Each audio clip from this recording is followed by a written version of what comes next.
Oh shit, here we go again. Worst place in the world.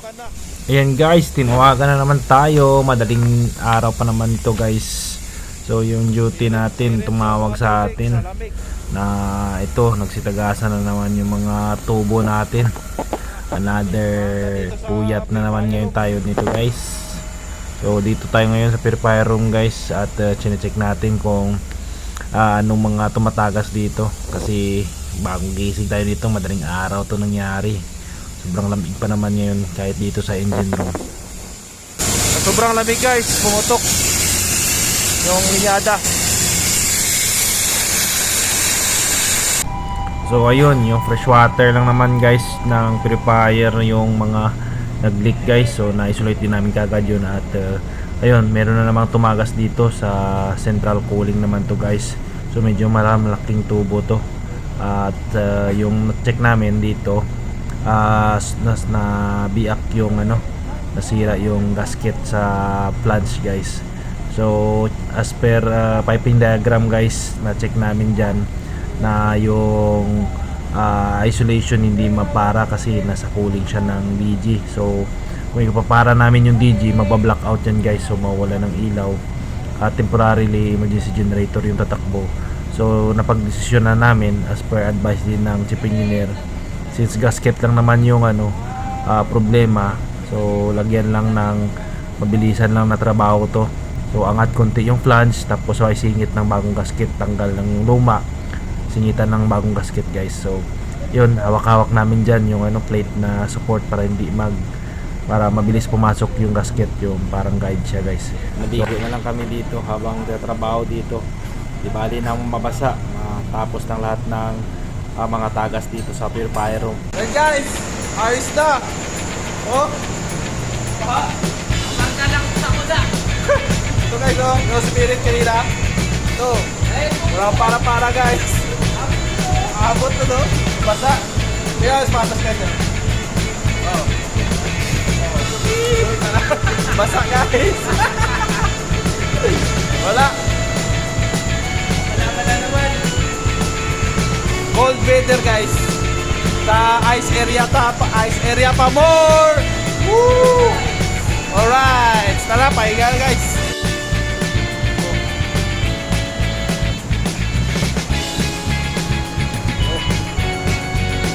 Tapos pa. Tara. Tara, bukas na yung mga butas. Bukas na yan. Ito, ayos na yan. Pwede matulog. Ito, basa yung motor. Bahala na yan. Oh, ito. Pato guys sa dulo. Tara. Oh, basa yung motor sa baba. Bahala na yan. Secure na ito. Tapos sakit na. Tara, tek!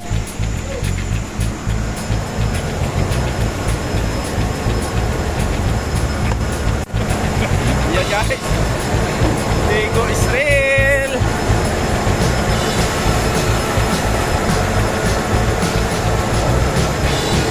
Tapos na guys, shower party.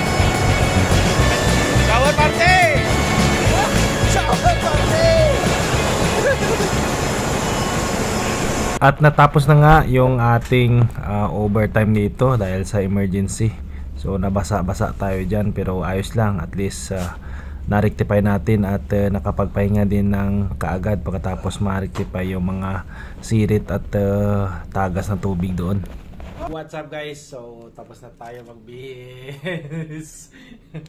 So ayun, dito natin. At syempre, kung hindi ka pa nakasubscribe sa ating YouTube channel, ay huwag mo itong kalimutan i-subscribe at i-hit ang notification bell para updated ka sa mga bagong uploads natin. Follow mo na rin ang ating FB page para sa mga karagdagang marino contents tulad nito.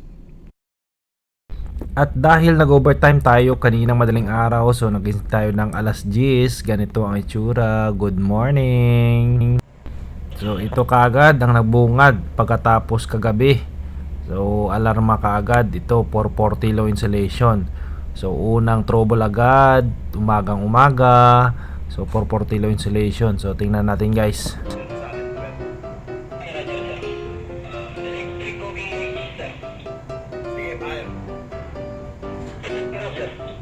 Ayun.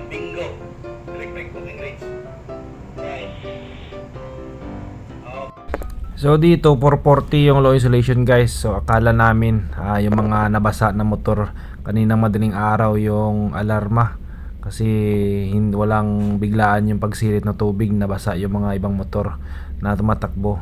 So ang unang ano namin diyan inaisip is yung mga motor na nabasa doon sa purifier room. So buti na dahan-dahan namin na troubleshoot at pinag-off yung mga motor, so wala namang low insulation doon sa nabasa, at nahuli din namin kagad yung low insulation dito guys. So ito yung sa kalan ni Mayor, no? So hot plate nito ni sa kusina ni Mayor, ni Chef Cook doon sa sa kanyang lutuan. Low insulation guys, baka sunog yung mga wire nito o sira na yung hot plate.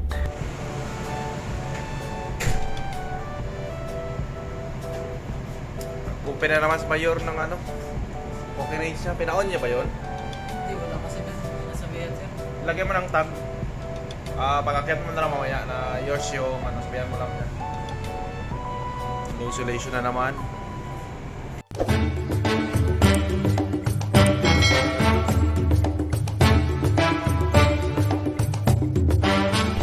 Ayun, pagkahapon na naman guys, another trouble na naman.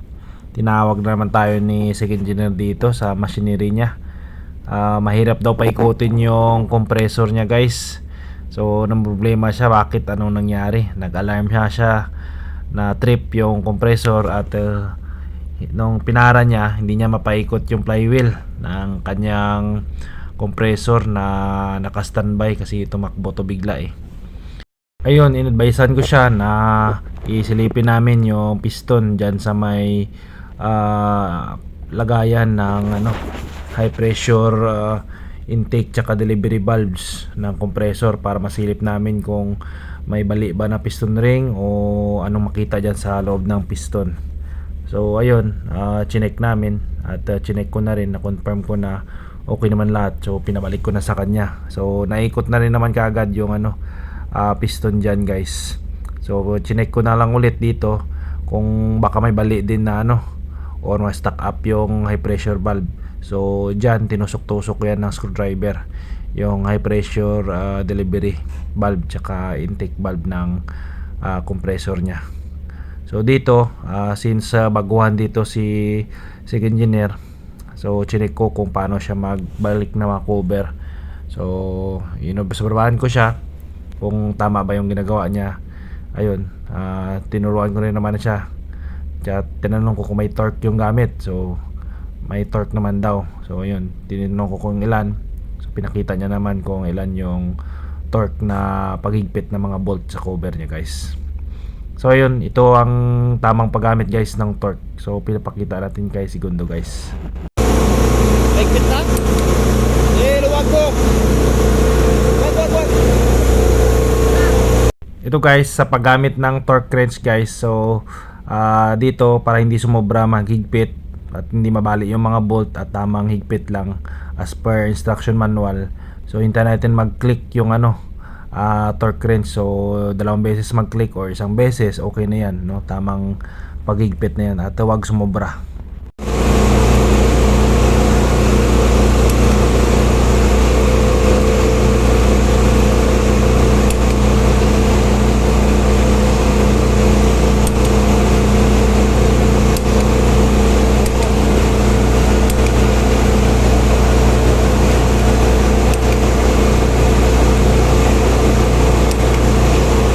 Share ko lang pala guys, no, kung isa kang baguhan sa pagbabarko, ang isa sa mga tips para makuha mo yung loob or tiwala ng iyong superior sa barko is yung tamang pagsunod sa mga work instruction or pagbasa ng mga procedure gamit ng ating instruction manual sa barko. So lahat ng barko meron tayong mga instruction manual, no? So in that way, no, mapapagaan yung loob ng ating mga superior, ni chief engineer at ni kapitan, no, na tama ang iyong ginagawa. So sumusunod ka sa procedure sa manual, sa instruction procedures na ginagawa dito sa barko guys.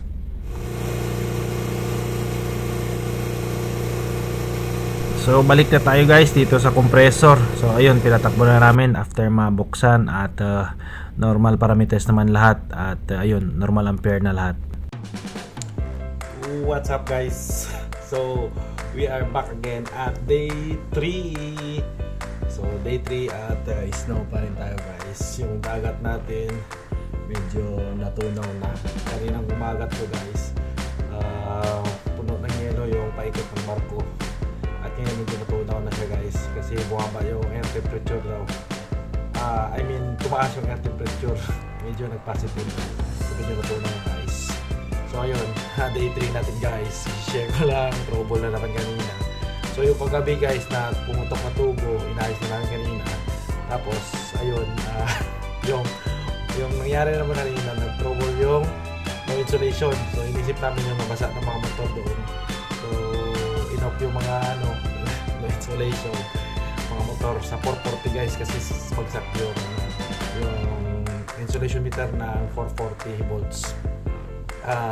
I-share ko lang guys sa ibang vlog or sa ibang episode natin yung paano maghanap ng low insulation ng 440 tsaka mag-rectify noon. Actually, na-rectify din naman kahit kanina. So hinanap lang namin, nag-break or off lang kami ng mga control ng mga group starter panel o ganun. So nahanap namin kung ano ang cost ng 440 low insulation alarm, no? So yun yung kusina, sa kusina ni Mayor, yung clearance niya. Yun lang naman, madali lang naman. Pero may isa pang nangyari guys. Nag-umandar yung compressor namin guys, nag-trip. Pag-auto start niya, sabay dalawang compressor nag-auto start kasi nag-alarma yung air bottle. Dalawang tumakbo na compressor tapos biglang nag-trip yung isang compressor. So yun, chinek namin, hindi mapastart guys, hindi mapaikot yung piston, kinabahan na kami. Kasi nung inikot namin yung flywheel, matigas. So reported by second unit, matigas daw. Ayun, kinabahan na kami kasi ano nangyari? Kasi normal naman tumatakbo sa nakarang araw yun. So ayun, binuksan na lang namin yung crankcase na chinek. So medyo malapot lang yung langis niya. So very viscous yung kanyang na crankcase oil, no. So yun yung isang cause guys kung bakit nahirapan yung compressor Oh shit, here we go again. Yo guys, sa steering tayo ngayon. Patok na naman. Ano? Putok yung balbula, basag.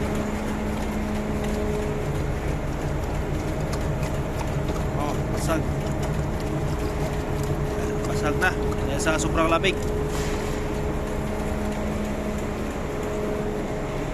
Suction to na hypermist.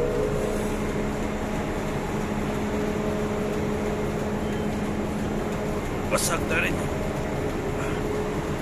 Ay, labas na rin yung pouring. Hypermist.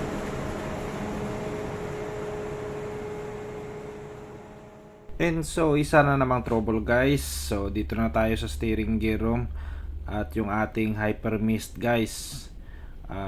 Ito ay isa sa machinery natin kung saan automatic to tatakbo guys in case of fire sa mga designated machinery guys para maiwasan yung kalat ng apoy at mapula kagad yung apoy pag nasusunog yung mga machineries na nakalista sa kanya, no? So yun, since freshwater yung suction nito guys, mabilis mag-freeze, no? So sobrang lamig dito sa winter area dito sa Canada, no?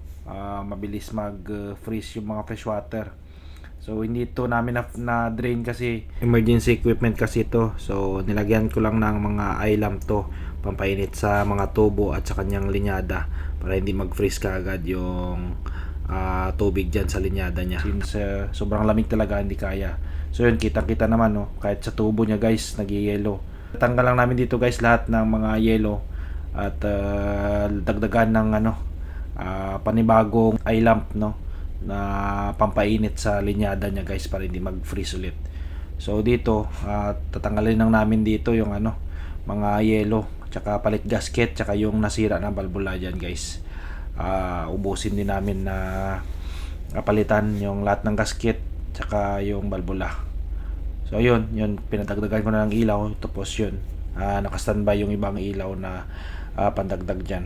So ito guys yung delivery pipe ba guys papunta sa mga designated machinery guys. So example sa mga designated machinery dyan guys is yung boiler, purifier, diesel generator at saka main engine guys. So yan lang yung mga listahan ng mga critical machineries na under ng Hypermist, no. So local firefighting system natin yan guys. Hypermist yan guys. Oh, tsuka nyo. Tara, kape muna.